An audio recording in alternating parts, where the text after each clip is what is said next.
eksistensi tujuan manusia itu adalah bukan untuk kebahagiaan, bukan untuk kesenangan diri sendiri, tetapi untuk membantu, menyayangi, berguna dan bermanfaat untuk orang lain. Assalamualaikum warahmatullahi wabarakatuh. Abuya Podcast kali ini di kediamannya Ustadz Dr. Muhammad Bakir LCMA. Beliau pengarang buku, Beliau menulis buku judulnya Membumikan Spirit Al-Quran. Jadi bukunya ini Membumikan Spirit Al-Quran. Dr. Muhammad Bakir LCMA kebetulan yang menulis buku ini beliau. Untuk menulis buku sebetulnya tidak harus orang kota, tidak harus orang-orang yang dikatakan menengah ke atas, tidak. Faktanya penulis buku Membumikan Spirit Al-Quran ini berapa halaman, Ustadz? Kurang lebih 514 halaman. 514 halaman. Ini ternyata yang menulis orang desa, orang pelosok, putra dari keluarga petani, ya Ustadz ya? Petani, ya. Jadi orang tuanya Ustadz Bakir ini petani, ya? Petani asli. Jadi putra dari petani, menulis buku hingga 514 halaman. Jadi yuk kita langsung tanyakan langsung kepada penulisnya. Ustadz, Assalamualaikum Ustadz. Waalaikumsalam warahmatullahi wabarakatuh. Sebelum kita masuk ke pertanyaan-pertanyaan berkaitan dengan buku yang ditulis oleh Ustadz Bakir sendiri, coba ceritakan Ustadz Bakir proses pendidikan mulai dari jenjang paling bawah sampai atas begitu. Ya. Saya ini masuk MI ya, kalau tidak salah tahun 91. 91 ya? Iya, sampai 96 kalau nggak salah itu. Ya. Baru lulus MI, ya, gitu ya. Bukan di sekolah dasar SD ya, bukan SD ya? Karena di tempat saya itu nggak ada SD. Nggak ada SD ya? Ya, Jadi agak jauh. Madrasah Ibtidaiyah lah. Iya, Madrasah Ibtidaiyah di MI Ar-Raudhah Lanpelan. Ar-Raudhah Lanpelan. Iya. Nah. Kemudian dari tahun 2006 sampai tahun 2008 lulus MTS di Nurul Islam Semar, Ragang. Jadi MTS-nya Ustadz di Nurul Islam Semar, Ragang, Iya. gitu? Iya. Kemudian tahun 2008 melanjutkan ke pesantren Membaul Ulum Bata-Bata. Iya, aliyahnya berarti? Enggak, saya mengulangi di MTS lagi karena ingin mendalami kitab kuning. Kebetulan di Bata-Bata itu kalau aliyah itu kan dibagi dua, ada aliyah yang B, ada yang A. Yang B itu yang pendalamannya kepada kitab kuning. Katakan lebih kepada salafi, gitu ya. Iya. Kalau yang A itu umum. Iya. Nah, jadi saya masuk MTS lagi. Lulus 2004. 2004 lulus MTS. Iya, enggak, dari MTS sampai MA 2004 lulus. Berarti di pesantren Bata-Bata berapa tahun, Ustaz? 6 tahun. 6 tahun ya? Iya. Terus S1-nya? S1-nya alhamdulillah 2005 karena masih mengabdi ya.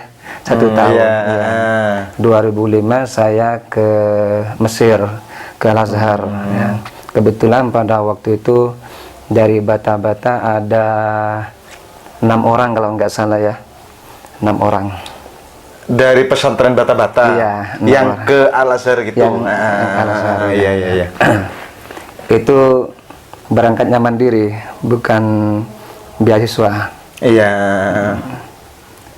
Namun kebetulan sampai di Al-Azhar itu dapat beasiswa dari Bank Islam, cabang Mesir dari Kuwait ya. Jadi dapat beasiswanya setelah diterima dari pihak kampus begitu? Setelah 1 tahun kuliah, jadi 1 tahun kuliah baru sudah dapat nilai. Iya. Kita mengajukan kuliah beasiswa ke Bank Islam. Di Mesir itu ada namanya Al-Bankul Islami, cabang dari Kuwait kalau nggak salah ya. Alhamdulillah diterima sampai selesai itu. Sampai selesai Iya, S1. iya. Berapa tahun S1-nya, Ustaz? Alhamdulillah 4 tahun lancar. 4 tahun Iya, lancar ya. iya, iya. 4 tahun selesai. Setelah S1 lulus dari Al-Azhar? Kebetulan waktu itu saya punya semangat untuk melanjutkan S2 di UII ya. Kalau dulu UII itu namanya IUM kalau nggak salah.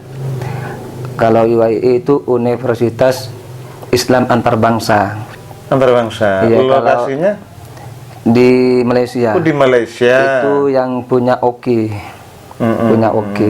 Kalau dalam bahasa Arabnya itu Al-Jami'ah Al-Islamiyah, Al-Jami'ah Al-Alamiyah Al-Islamiyah.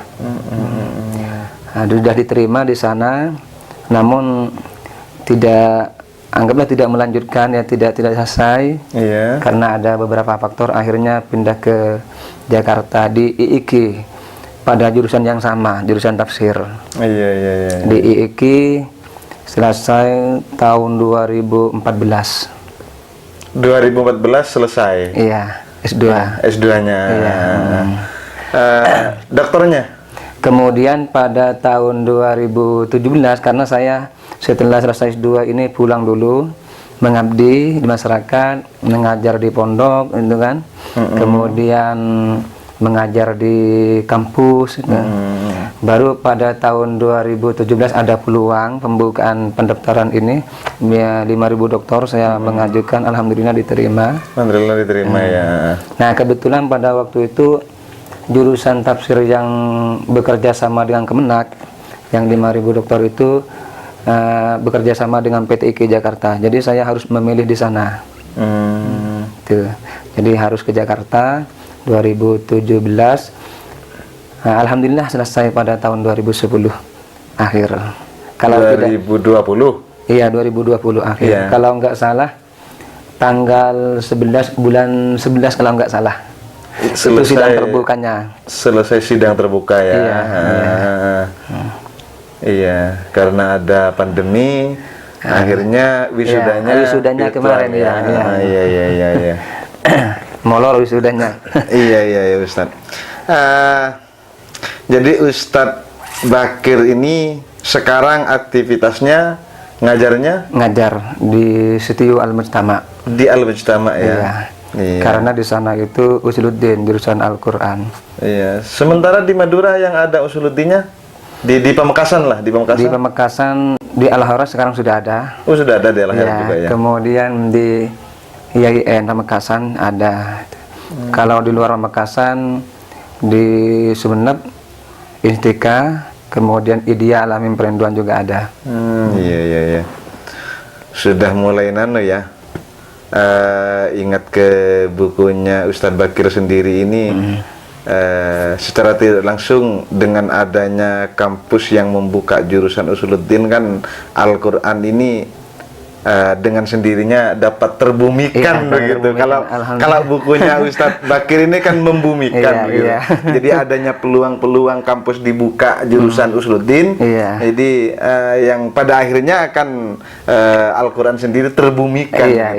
Nah,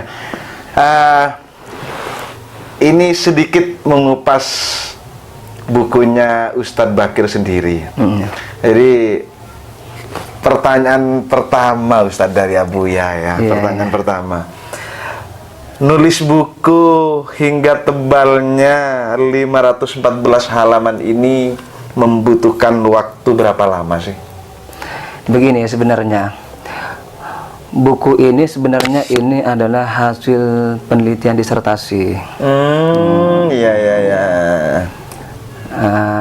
Ini kalau dari sisi waktu, dari awal mulai judul sampai selesai penulisan 1,5 tahun.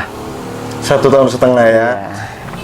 Disertasinya begitu. Iya. Lalu kemudian hasil disertasi dibukukan begitu ya. Direkomendasikan sama pihak kampus dan juga sama penguji, direkomendasikan untuk dibukukan. Iya. Sudah tercetak berapa buku ini, Ustaz? Ini karena ini baru ya, karena saya juga bisa dikatakan pemula, ini kan. Ini saya baru nyetak sesuai dengan pesanan.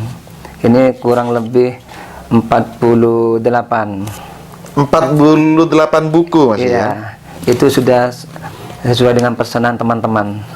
Dan insya Allah sebentar lagi mau cetak lagi sesuai dengan pesanan teman-teman. Iya. Artinya tidak dikomersilkan berarti, tidak kemudian diberikan kepada perusahaan percetakan disuruh jual begitu, tidak? Untuk sementara belum ya? Ya, namun ke depan kemarin dari percetakan penerbit itu menawarkan untuk ini, untuk kerjasama marketingnya. Karena ini masih terbatas, percetakannya berapa masih terbatas, jadi belum ada kerjasama ke sana itu diperjuangkan. Iya. Berarti ini kemarin ini yang dicetak ya, masuk 2021 ya? Iya, baru dicetak. Sudah berapa bulan ini yang tercetak ini? Ini kalau yang nyampe ke saya ini bulan kemarin. Oh, bulan kemarin. Iya. Baru sebulan ya? Iya. Baru sebulan dicetaknya 48 buku ya. Ada pesanan dicetak. Artinya kalau sahabat mau memesan buku Membumikan Spirit Al-Quran, jadi silahkan ya via WhatsApp atau via podcast langsung, tidak masalah, atau langsung ke rumahnya Ustadz Dr. Muhammad Bakir LCMA. Kebetulan beliau berdomisili di Telakeh, Desa Telakeh kan? Telakeh. Di Telakeh, Pegantenan, Pamekasan, seperti itu. Kenapa Ustadz Dr. Muhammad Bakir ini mengambil judul Membumikan Spirit Al-Quran di disertasinya seperti itu? Iya.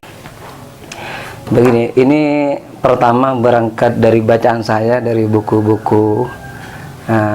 Dari buku-buku itu saya menemukan bahwa ada seorang penulis dari Amerika, kalau tidak salah namanya Emerson ya, yang meninggal tahun 1882. Dia dalam bukunya mengungkapkan bahwa eksistensi tujuan manusia itu adalah bukan untuk kebahagiaan, bukan untuk kesenangan diri sendiri, tetapi untuk membantu, menyayangi, berguna dan bermanfaat untuk orang lain. Dari situ saya terbesit bahwa tugas manusia itu bukan untuk dirinya sendiri. Nah, saya telusuri beberapa literatur, ternyata yang diungkapkan oleh penulis tadi itu sudah dikemukakan oleh Ibnu Khaldun. Ibnu Khaldun itu dalam bukunya Muqaddimah itu menyebutkan al-insan mujtama'un daruriyun. Manusia itu adalah makhluk sosial. Iya. Karena makhluk sosial, maka tugas manusia itu adalah untuk umat, untuk masyarakat. Iya, untuk bukan membantu. Iya, bukan untuk dirinya sendiri. Jadi apa korelasinya dengan khairun nas anfa'uhum linnas? Nah, itulah kemudian juga saya berpikir ke sana. Oh, ini ternyata sesuai dengan hadis khairun nas anfa'uhum linnas. Iya. Nabi sudah jauh-jauh 14 abad yang lalu sudah menyampaikan bahwa kita dilahirkan itu untuk memberikan manfaat kepada orang lain, bukan untuk dirinya sendiri. Kemudian saya juga telusuri dalam ayat-ayat Al-Quran. Ternyata dalam ayat Al-Quran itu semua isi-isinya itu banyak yang menyangkut dengan kehidupan manusia. Salah satu dasarnya itu adalah kuntum khairu ummatin ukhrijat linnas. Nah, kata-kata ukhrijat linnas itu untuk manusia, bukan linafsihi.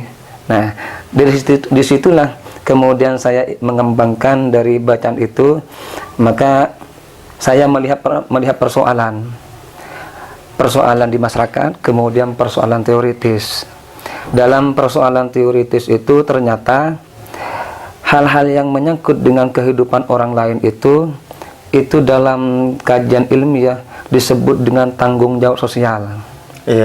Tanggung jawab sosial. Nah, ternyata di dalam literatur, terutama literatur barat, itu tanggung jawab sosial itu hanya dikaitkan dengan perusahaan. Misalnya tidak dikaitkan dengan hal-hal yang lain. Misalkan perusahaan itu tanggung jawab sosialnya apa? Membantu fakir miskin, menjaga lingkungan dan sebagainya. Saya melihat Al-Quran, ternyata bukan hanya di situ. Maka saya ingin mengembangkan tanggung jawab sosial itu dengan formulasi yang baru. Nah, setelah saya menemukan sudah, kita melihat fakta masyarakat. Dari beberapa para pakar itu melihat bahwa persoalan masyarakat seperti misalkan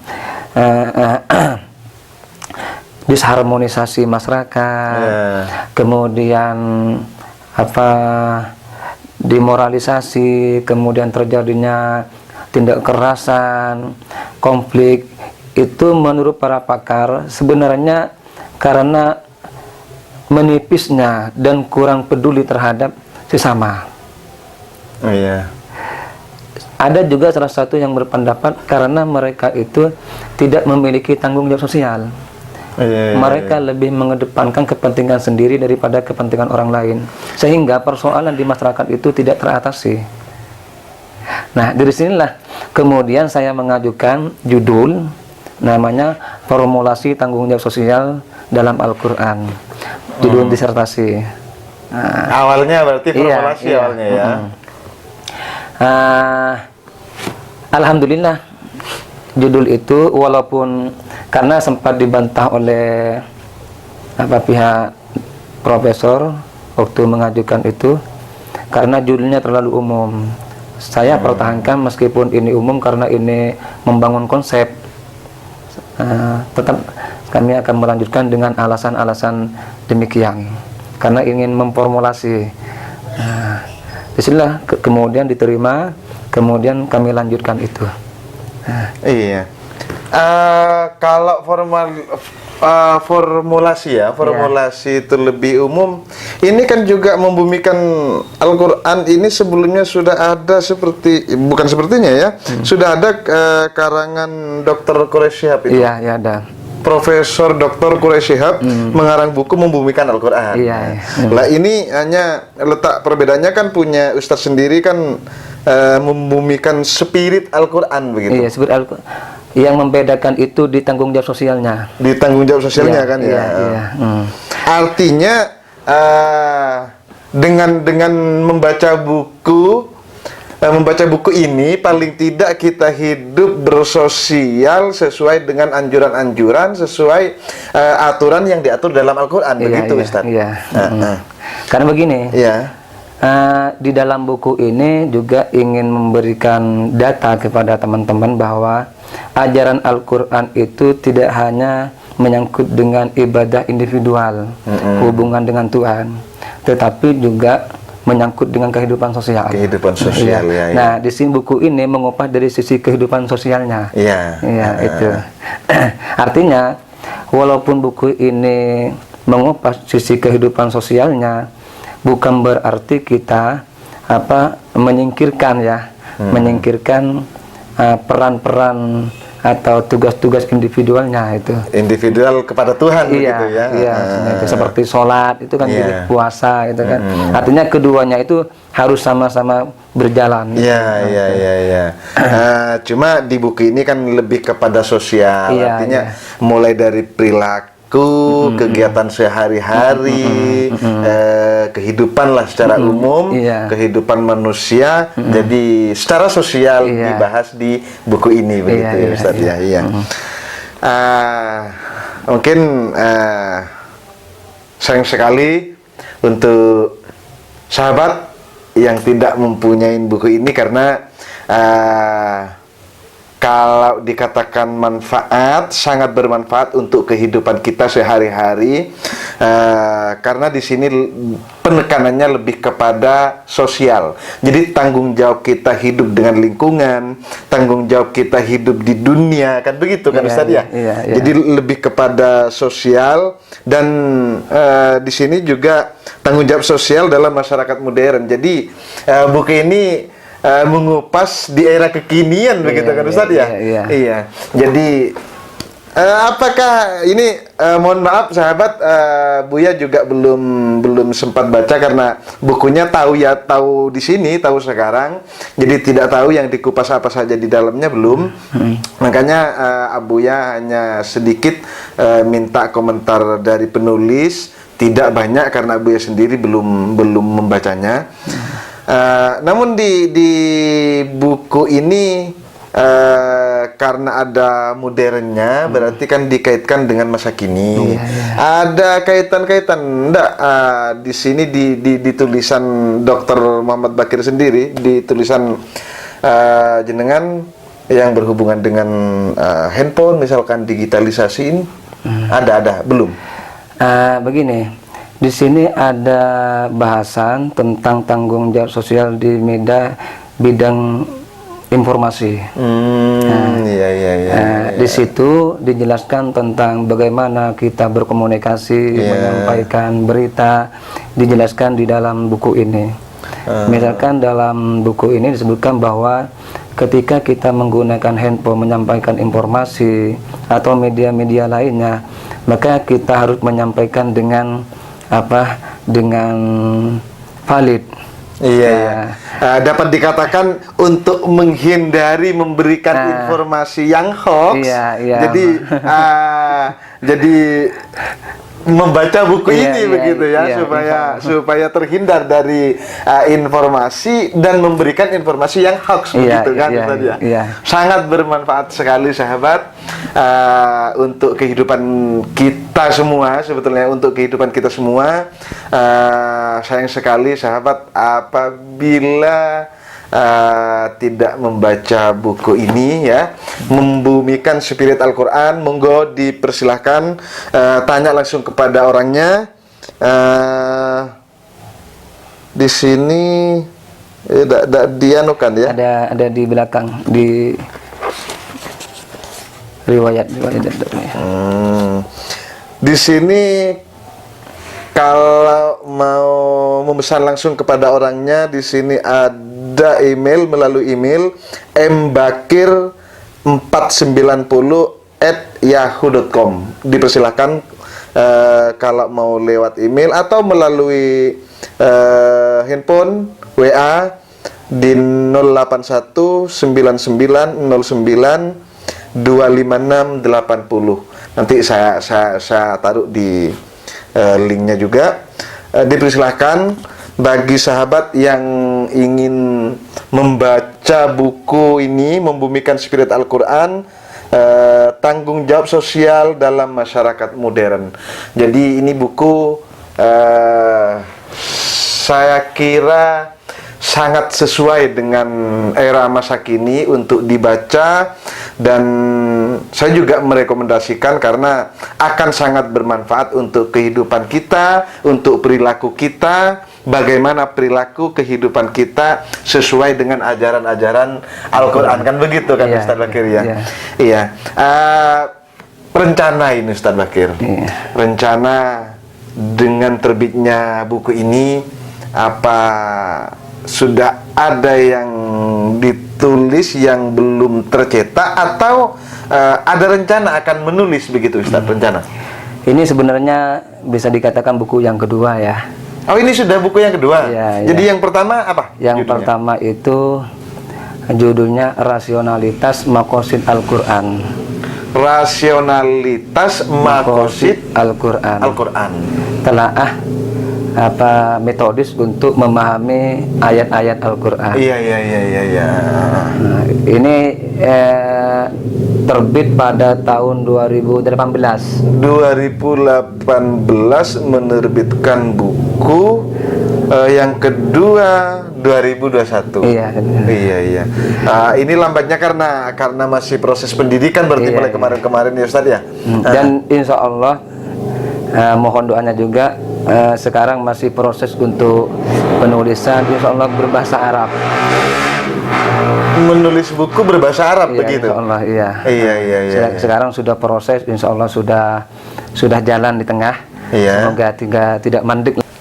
Jadi ini buku Abuya belum baca sama sekali, hanya tahu judulnya saja. Membumikan spirit Al-Quran, tanggung jawab sosial dalam masyarakat modern.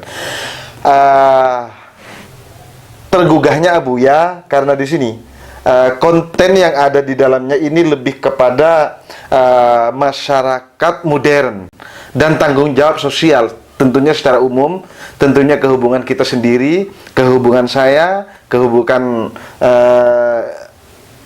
kebutuhan saya pribadi, juga kebutuhan ya masyarakat secara umum, berkaitan dengan berperilaku kehidup dan hidup yang benar menurut ajaran, tentunya ajaran agama Islam, melalui Al-Quran seperti ini. Sehingga Abuya sendiri ini memang maunya ini pesan buku ini, tahunya di grup awalnya mau pesan ya sekalian, Abuya mengajak podcast dengan pengarangnya agar tidak penasaran begitu sahabat. Jadi dipersilahkan untuk sahabat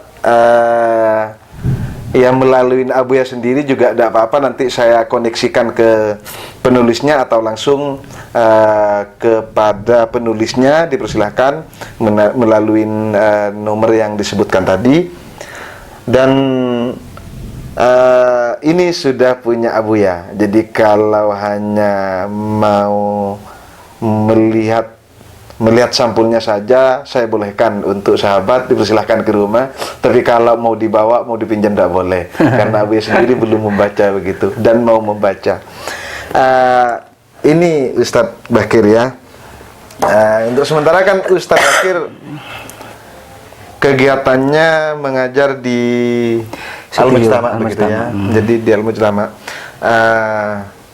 Kira-kira dari waktu yang fokusnya mengajar untuk menulis terganggu enggak? Saya itu kalau menulis itu malam. Oh, malam. Iya. Jadi malam hari digunakan untuk menulis begitu. Iya, menulis. Eh, Tapi itu pun kalau nggak kecapean, kalau kecapean istirahat. Iya. Berbeda kalau Abuya itu malam ini waktunya tidur, kalau Dr. Muhammad Bakir LCMA ini malam dijadikan untuk menulis, itu bedanya sahabat. Iya sahabat, mungkin Ustadz mungkin ada yang disampaikan ke pemirsa Abuya Podcast, dipersilahkan Ustadz berkaitan dengan buku ini. Iya, buku ini sebenarnya mengajak kita untuk kita sampai pada puncak keimanan kepada Allah pada ujungnya.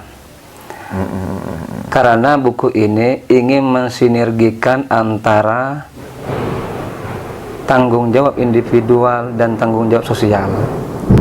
Tugas individu yang berkaitan dengan Allah secara langsung dan tugas sosial yang berkaitan dengan masyarakat. Ada seorang di sini disebutkan juga, lupa saya itu menyebutkan bahwa puncak keimanan seseorang itu itu bisa terwujud apabila keduanya ini sama-sama berjalan secara sinergis. Iya, iya. Dan itu sudah dibuktikan oleh Nabi. Nabi kalau di malam hari ibadahnya luar biasa, tapi kalau di siang hari kegiatan sosialnya luar biasa. Itu bisa dilihat di waktu Nabi awal-awal hijrah ke Madinah. Pertama yang dibangun oleh Nabi yang berkaitan dengan sosial masjid. Yang kedua, mempersaudarakan sahabat Ansor dan Muhajirin.